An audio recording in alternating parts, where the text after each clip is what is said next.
Okay, due to popular demand, I'm gonna give a little tour of the studio here.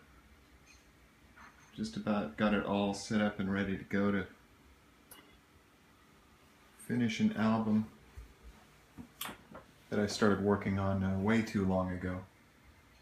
And now I've got just about got the right setup to mix it myself and stuff. So anyway, not too much to it. So the new addition here is the acoustic treatment that I've installed. So basically in a room of this size, or any room, but the smaller or the bigger problem it tends to be is with the bass frequencies. So these corner traps here, really all of these panels here are bass traps, but they also absorb higher frequencies as well. But not all panels, your standard acoustic panels are thinner and are not so effective on the low frequency range, but these are all quite effective with the low frequencies, so they should mitigate any low-end problems which can make it difficult for you to mix music that's going to translate well in any environment without getting too elaborate or scientific about it. So I've pretty much got the front end set up here, so I've got two panels to absorb early reflections coming off the speakers. One of my speakers is in repair right now. I'm also running hardware diagnostics on my computer. It started, the display started flickering, and just today it got pretty bad. So now I'm running hardware diagnostics. I have a feeling I'm going to have to take it in for repair. I've got good warranty on it, so that shouldn't cost me anything. But I'm probably going to take it in, so instead of just having to wait for my speaker to be fixed before I can continue working in earnest, this computer, which hosts my recording setup, it's also going to need repair, and hopefully that won't take too long because I've been waiting to get moving here.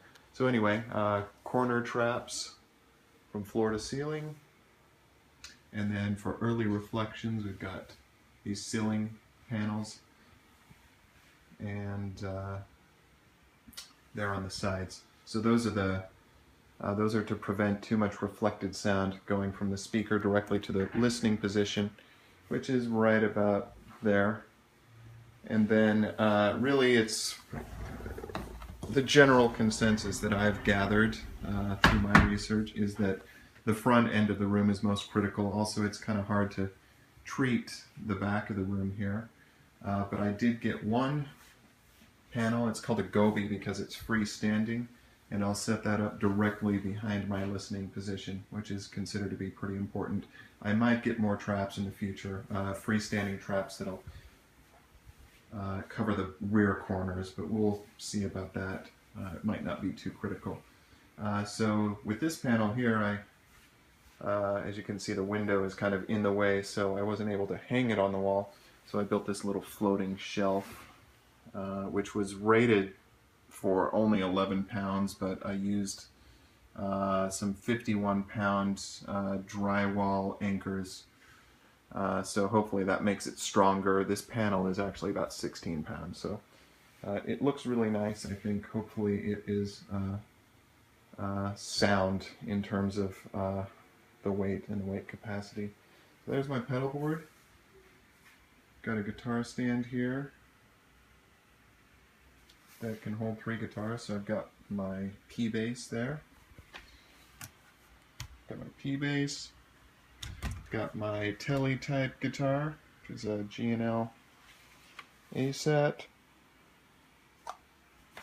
And I've got my Washburn Eagle here. So I can basically have 3 guitars ready to grab and play, and then it's always good to have an acoustic guitar handy, so there's that. I got my Space Echo, one of my favorite effects. It's a tape delay. Boomerang sitting on that. That's basically a looper, so you can record parts and then play over them and overlap, etc. There's my trusty old 1964 Fender Champ amplifier, a great little bedroom and recording amp. A bunch of assorted pedals here. A bunch of pedals here. Got my keyboards. This top one is a synthesizer, an Alesis Micron, and the bottom one is a MIDI controller, so it doesn't actually have any sounds built into it. You connect it to your computer, and then whatever sounds you have available on your computer, you can control with that keyboard. So I've got quite a lot of keyboard sounds in my software library, so I use it for that, use it for programming drums. There's my, there are my orange guitar heads and my 112 cab. They work best, or tube amps tend to work best when you push them hard, and these are pretty powerful amps, so we'll see just how much I can get away with in here. I do have the bathroom in here, and this will actually be a nice reflective room that I can use for recording guitars, and it has kind of a nice natural reverb, and I can put the goby in there to kind of dampen some of the reflected sound and stuff. So we'll see how that works out. I think it'll be pretty useful for recording guitar, and if I do that, it won't bother Nami as much. Probably won't record vocals in there, though. I prefer a little bit drier sound, so I'll probably record vocals here in the main room. So here in the closet, I've got a bunch more effects and stuff like that. So that's pretty much it. Oh, I've also got all of my guitars in here, so there's the whole collection in their cases. Some of them are out of their cases. And that's pretty much it. That's my studio setup. And hopefully some finished works will be coming very soon. You can see the cats have destroyed the blinds here. But we just ordered new wood blinds today, so I think those will be fairly cat-proof. And then it'll look really nice in here. Got a nice clean look in here. Also might get a rug for the floor. That'll also absorb more reflected sound, which might be useful. We'll see about that. But I think we'll start working with what we have here and see how things go, and then maybe make a couple little last-minute modifications. Alright then. Stay tuned for some music.